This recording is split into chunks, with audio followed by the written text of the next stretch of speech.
नमस्कार दोस्तों, हाल चाल भोजपुरी में आप सभी का एक बार फिर से स्वागत है।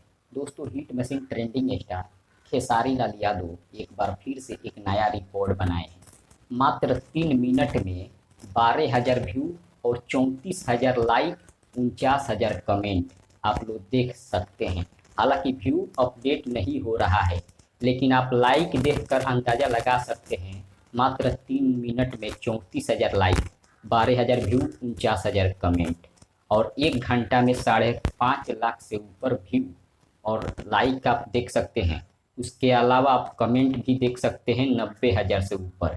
इसे कहते हैं रियल स्टार, रियल हीरो, क्योंकि बिना ऐड के इतना बड़ा रिकॉर्ड आज खेसारी लाल यादव जी बना दिए हैं। जो लोग नहीं सुने हैं एक बार जाकर जरूर सुनिए। सारेगामा हम भोजपुरी पर रिलीज किया गया है बंधु 3 दिन 2.0। आप लोग जाकर सुनिए। मिलते हैं अगले वीडियो में। धन्यवाद।